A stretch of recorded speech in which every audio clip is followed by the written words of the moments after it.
போகிறது துக்ளக் வம்சம். கிபி 1370 1451. அதில் வந்து கியாசுதீன் துக்ளக் அப்படிங்கிறவர் 1320 1324. துக்ளக் வம்சம் துருக்கியர்கள் வந்து கில்ஜி ஆட்சியாளர்கள் குபேராவை கொன்றனர். அப்புறம் வந்து பஞ்சாப் ஆளுநராக வந்து திபல்பூர், அவரோட இயற்பெயர் காசி மாலிக். இவரின் தந்தை வந்து பால்பனிடம் ஒரு பணிபுரிந்தார். அடுத்து இவர் இந்து பெண்ணை மணந்தார். புதலா என்ற வார்த்தை இவர் பெயரில் உள்ளதால் இது துக்ளக் மரபு. உயர் குடியினரின் உதவியுடன் இணைந்து டெல்லியை கைப்பற்றினார். அதனால் அவர்கள் இவரை கியாசுதீன் துக்ளக் என அழைத்தனர். 1320 செப்டம்பர் 8 முடிசூட்டி கொண்டார். யாருன்னா கியாசுதீன் துக்ளக். அடுத்து படையெடுப்பெல்லாம் பார்த்தோம்னா மங்கோலியர்களை தடுத்து அவர்களை போர் செய்து சிறையில் அடைத்தார். யாருன்னா கியாசுதீன் துக்ளக். வாரங்கள் காகதிய பிரதாப ருத்ர தேவனின் செல்வங்களை கைப்பற்றினார். ஜினாகான் கியாசுதீன் துக்ளக்கோட மகன் வந்து ஜினாகான். 1325 வங்கப்பகுதி படையெடுப்பு. டெல்லி அருகே துக்லகாபாத் நகர் வந்து நிறுவனது. அடுத்து இவரோட சிறப்புகள் சமரச பேச்சு கடைபிடித்தார், அமைதி நிலையை கடைபிடித்தார், வேளாண்மை, காவல் மற்றும் அஞ்சல் முறையை மேம்படுத்தினார், அரசியல் சூழ்ச்சி மற்றும் சிறு சுல்தான்களால் பாதிக்கப்பட்டவர்களுக்கு மறுவாழ்வு அளித்தார், நீதித்துறை விரிவாக்கம், சட்ட தொகுப்பு தயாரிப்பு, கொடுமையான தண்டனைகளை நீக்கினார், எளிய விவசாய கொள்கை. 1325 மரணம். டெல்லி ஆப்கான் பூ மரத்தாலான பிரம்மாண்ட கூடார மண்டபம் சரிந்து மேலே விழுந்து இறந்து விட்டார். அடுத்தது பார்த்தோம்னா யார்? முகமது பின் துக்ளக். இயற்பெயர் வந்து என்னது? பக்ருதீன் முகமது ஜானா கான். பட்டப்பெயர் உலுக்கான். ஆட்சி பொறுப்பை ஏற்கும்போது பெயர் முகமது பின் துக்ளக். எகிப்து, சீனா, ஈரானுடன் அரசியல் உறவு வைத்திருந்தார். சிறந்த இலக்கியம், சமயம் மற்றும் கல்வி கேள்விகளில் சிறந்த தேர்ச்சி பெற்ற ஒரே சுல்தான் யாருன்னா முகமது பின் துக்ளக். 1325 முதல் 1351. தலைநகர் மாற்றம். 1327 தில்லியிலிருந்து தேவகிரிக்கு தௌலதாபாத் மாற்றினார். யாருன்னா முகமது பின் துக்ளக் தான்.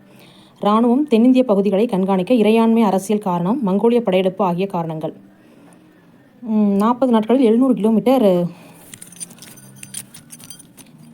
நடந்தார். மீண்டும் டெல்லிக்கு தலைநகரை மாற்றினார். மொராக்கோ நாட்டு பயணி இபின் பதூதா காலியான கைவிடப்பட்ட டெல்லி என கூறினார். மொராக்கோ நாட்டு பயணி டெல்லியை வந்து எப்படி சொல்லினார்னா காலியான கைவிடப்பட்ட டெல்லின்னு சொன்னார். அலாவுதீன் வந்து நாடுகளை கைப்பற்றி கொள்ளையடித்தார், ஆனால் ஆளுகைக்கு கீழ் கொண்டு வரவில்லை. ஆனால் இவர் டெல்லியுடன் இணைத்தார். டெல்லி அருகே மீரட் மீது படையெடுத்து வந்த மங்கோலியர்களை தோற்கடித்தார். அடுத்து அடையாள நாணய முறை அப்படின்னா பரிசோதனை அடையாள நாணயம் முறை 1329 முதல் 1330 அறிமுகப்படுத்தப்பட்டது. சீன அரசு குப்லாய் கான் காகித பணம் ஈரான் வரை பரவியது. செப்பு நாணயத்தை வெளியிட்டார். பின்னர் செப்பு நாணயத்தை வாங்கி கொண்டு வெள்ளி நாணயங்களை கொடுத்தார். கருவூலம் காலி டெல்லி முழுவதும் செப்பு நாணயங்கள் உள்ளது என யார் சொன்னார்னா பரணி சொல்லியிருக்காரு. பரணி கூற்று. அடுத்து வேளாண்மையை பார்த்தோம்னா விவசாய வரி அதிகரித்தார். பஞ்ச காலத்திலும் நிலவரி செலுத்த வேண்டும். விவசாய வரிகள், கங்கை யமுனை சமவெளிகள். தனித்துறை திவான் இ கோஹி நியமித்தார். தக்காவி விவசாய கடன் வழங்கினார்.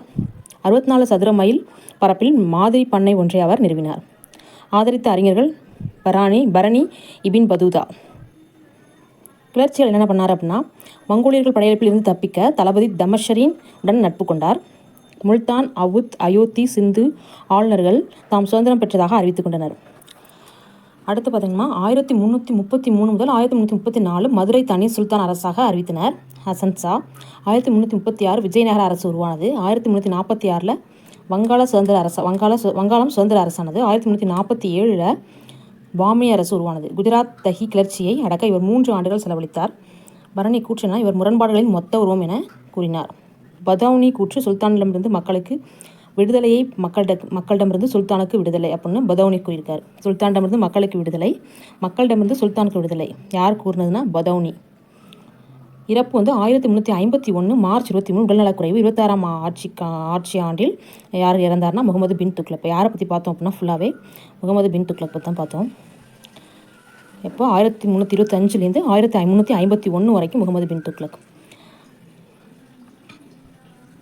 அடுத்து பார்த்தோம்னா ஃபெரோஷ் துக்ளக். தந்தை ரஜப் சாட் இளவரசி மணந்தார். இவரின் தந்தை சகோதரர் கியாசுதீன் குர்சன் பகுதியைச் சேர்ந்தவர். அலாவுதீன் காலத்தில் இந்தியா வந்தார்.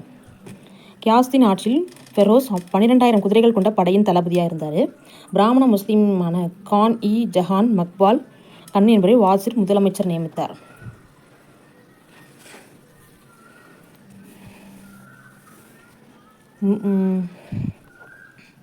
முறையாக தேர்ந்தெடுக்கப்பட்ட சுல்தான் யார்? இவர் தான். 1,80,000 அடிமைகளை வைத்திருந்தார். 12,000 கைவினைகள் இருந்தன. மக்பால் ஃபெரோஸின் மறு வடிவம் என்றனர். 2,000 பெண்ணடிமையை வைத்திருந்தார். இவரோட 4 முக்கிய வரிகள்: கரோஜ் விளைச்சலில் 1/10 பங்கு, கம்ஸ் போர்க்கருவியை கைப்பற்றியது 1/5 பங்கு, ஜெஸ்யா வரினா தலைவரி. ஜஹாத் இஸ்லாமிய சடங்குகளில் வசூலிக்கப்படும் கட்டணம். அடுத்து சமரச கொள்கை. பிரபுக்கள் மத தலைவர்களை மதித்தார். சட்டத்தொகுப்பு திருத்தம் செய்தார். அலாவுதீன் காலத்தில் கைப்பற்றிய சொத்துக்கள் திருப்பிக் கொடுத்தனர். அலுவலர்கள் பரம்பரை பணி அரசாங்க ஊதிய உயர்வு அளித்தார். போர் வேண்டா கொள்கை. 2 மங்கோலிய தாக்குதல்களை தடுத்து வெற்றி பெற்றார். நாகர்கோட் இது படையெடுத்தார். வரி செலுத்த வைத்தார். இப்போது ஜுவாலாமுகி ஆலய நூலகத்தில் 1300 வடமொழி சுவடுகளை கொண்டு வந்தார். அப்போது சிந்து தட்டா மீது இராணுவ தாக்குதல் நடத்தினார். 1362.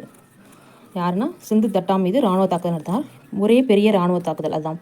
ஜந்தர் தற்கால ஒரிசா மீது படையெடுத்து பெரும் செல்வம் கைப்பற்றினார். தற்கால ஒரிசா மீது அதுக்கு வந்து ஜந்தர் சொல்லுவாங்க. தற்கால ஒரிசா மீது படையெடுத்து பெரும் செல்வத்தை கைப்பற்றினார். அடிமைகளுக்கு தனித்துறை. மொத்தம் அடிமைகள் 1,80,000. அதில் 12,000 கைவினர்கள். அரசாங்க தொழிற்கூடங்கள் 36. பொதுத்துறை தொழிற்சாலைகள். நாணய முறையில் மறுசீரமைப்பு கொண்டு வந்தார். சூஃபி துறவிகள் மத தலைவர்களுக்கு பரிசுகள் கொடுத்தார். மத கொள்கைகள் பார்த்தோம்னா வைதிக இல்லம் ஆதரவு. தனது ஆட்சியை இஸ்லாம் ஆட்சி என கூறினார். ஏழைகளுக்கு அறக்கட்டளை நிறுவினார். இசையில் விருப்பம் கொண்டார். புதிய நாணயங்களை வெளியிட்டார். வெள்ளி செப்பு கலந்த காசுகள் வெளியிட்டார். 6 வகை தங்க நாணயம் வெளியிட்டார். சுய வரலாறுனா பதுஹத் ஃபெரோஷாஹி. இயற்பியல் நூல் வந்து குதும் ஃபெரோஸ் ஷாஹி. கட்டிடக்கலைஞர். இவர் கட்டிடக்கலையில் ஆர்வம் கொண்டார். மாலி ஹாசி ஹானா அப்துல் ஹாக் கலைஞர்களை என்ன பண்ணார்? ஆதரித்தார். பிரம்மாண்ட 2 அசோக தூண்களை என்ன பண்ணார்? டெல்லி கொண்டு வந்தார். ஒன்று வந்து மீரட்டில் இருக்குது, இன்னொன்று தூப்ராவில். குதுப் மினாரை பழுது பார்த்தவர் யாருன்னா ஃபெரோஸ் துக்ளக் தான். கல்லூரிகளையும் மடங்களையும் கட்டினார். பொதுப்பணிகள் பார்த்தோம்னா வணிகர்கள் பயணிக்கும் போது தங்குவதற்கு சாலைகள் மற்றும் விடுதி கட்டினார். தலைநகரில் மருத்துவமனை கட்டினார். தார் உல்பா இலவசமான சிகிச்சை. திருமண அமைப்பு திவானி கிராமத்துன்னு சொல்லுவாங்க. வேலைவாய்ப்பு முறை அலுவலகம். கல்லூரி மசூதிகள் கட்டினார். தக்காவி கடனை தள்ளுபடி செய்தார். நிலமானிய முறை மீண்டும் கொண்டு வந்தார். புரோசோபாத், பெதாபாத், ஜான்பூர், ஹிசார், ஃபெரோஷ்பூர் நகரங்களை நிறுவினார். முதியோர் ஓய்வூதியம் கொண்டு வந்தார். யாருன்னா ஃபெரோஸ் துக்ளக்.